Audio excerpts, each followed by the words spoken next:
ದಿಟ್ಟ ಹೆಜ್ಜೆನ ತುಳಿಯಾಕೆ ಅವಕಾಶ ಮಾಡಿ ಕೊಡಕ್ಕೆ ಹೋಗಬಾರ್ದು ಸರ್ಕಾರದವ್ರ. ಅದಕ್ಕೆ ಎಚ್ಚೆತ್ಕೊಂಡು ಅವನು ಬಂಧಿಸ್ಬೇಕಂತೇಳಿ ವಿನಂತಿ ಮಾಡಿಕೊಡ್ತಾನು. ಮತ್ತು ಕತ್ತಿ ಅವರೇ ನೀವು ತಿಳ್ಕೋರಿ, ಭಾಳ ಸೇನೆ ಅದನ್ನು ಮೀಸಿ ತಿರುವಾತನಂತ ಏನು ಮಾತಾಡ್ತಿಲ್ಲ. ಇದು ಅಲ್ಲ, ನಿನ್ನಂತ ಆಪ್ನಂತ ರಗಡ್ ಮಾತಾಡೋರು ಎಲ್ಲರೂ ಎಲ್ಲರೂ ತಾಯಿ ಎಲ್ಲ ಕೊಡ್ತಾರ. ಹುಷಾರ್ದಾಗಿರಪ್ಪ, ಹುಷಾರ್ದಾಗಿರ. ಏನು ಬಾಯಿನಿಂದ ಏನು ಕೈ ಮಾಡ್ತಿ, ಏನು ಇದನ್ನು ಮಾಡ್ತಿ, ಏನು ಡ್ಯಾನ್ಸ್ ಮಾಡ್ತಿ, ಎಷ್ಟು ಕುಡಿತಿ, ಎಲ್ಲಿ ಉಳ್ಳಾಡ್ತಿ, ಯಾರು ಮನೆಗೆ ಹೋಗ್ತೀನೋ ಎಲ್ಲ ಗೊತ್ತೈತೆ. ಯಾರಿಗೇನು ಗೊತ್ತಿಲ್ಲ. ಎಲ್ಲೆಲ್ಲಿ ಹೋಗ್ತೀನಿ, ನಾ ಏನು ಮಾಡ್ತಿ, ರಾತ್ರಿ ಏನು ಮಾಡ್ತಿ, ಹಗಲಿ ಏನು ಮಾಡ್ತಿ ಎಲ್ಲ ಗೊತ್ತೈತೆ.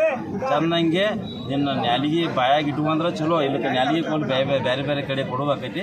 ಈ ಮಾಧ್ಯಮಕ್ಕೆ ಅಂದ್ರೆ ಎಚ್ಚರಿಕೆ ಕೊಡತ್ತು. ಗೋಕಾಕ್ ಜನತೆ ಅಷ್ಟೇ ಅಲ್ಲ, ಗೋಕಾಕ್ ಜನತೆನ ನೀವು ಅವಮಾನ ಮಾಡಿದಿ. ಗೋಕಾಕ್ ಜನತೆ ಮುಂದೆ ಸಡ್ಡು ಹೊಡಿದ, ನೀ ಸಡ್ಡು ಹೊಡ್ಯಾಕೆ ಬಾ. ರಾಜಕಾರಣದಾಗ ಯಾವಾಗ ಬೇಕಾ ಸೋಲು ಗೆಲುವು ಇರೋದು. ನಾನು ಭಾಳ ವಿಚಿತ್ರವಾಗಿ ಹೋಗಬೇಡ.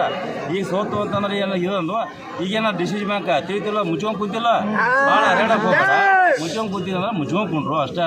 ಏನು 3-4 ಸೀಟ್ ಬಂದು ಕೇಸಿಂದ ಏನು ನಮ್ದ ಏನೋ ಅನ್ನತ್ತಾರಲ್ಲ, ಏನೋ ಅಣ್ಣ ತಮ್ಮ ಅಂತ ಏನು ಜೋಡೆತ್ತ, ನಿಮ್ಮ ಜೋಡೆತ್ತ ಯಾವಾಗ ಜೊತೆಗೆ ಹಿರಿದಿತ್ತು, ಯಾವಾಗ ಹೋಗ್ತೈತು, ಯಾವಾಗ ಬಂದಾಕಿ ನಮಗೇನು ಗೊತ್ತಿಲ್ಲ. ನಿಮ್ಮ ಎಲ್ಲ ನಮ್ಮ ನಾಯಕರು ಅದಾರ ಪಾಪ. ಅವ್ರು ಯಾಕೆ ಬರಕ್ಕೆ ಹೋದ್ರು? ಏನು ಜೋಡೆತ್ತು ಆ ನಿನ್ನಂಥ ಮಿಶು ಎಲ್ಲರಿಗೂ ಇದಾವೆ. ಎಲ್ಲರೂ ತಾಯಿ ಎಲ್ಲ ಕೊಡ್ತಾರೋ. ಹುಷಾರ್ದಾಗ ಹೆಜ್ಜೆಗಳು. ಇನ್ನು ಮುಂದೊಂದು ದಿವಸದಾಗ ನಾವು ತಪ್ಪಿಸಿ ಹೋಗ್ಬೇಕಂದ್ರೆ ನಿಗಾ ಮನೆಯಾಗಿರೋದು ಚಲೋ. ಇಷ್ಟ ಸರ್. ಈಗ ಅವರೆಲ್ಲ ಆ ವಿಡಿಯೋ ತೆಗೆದು ನೋಡಂತೇಳು.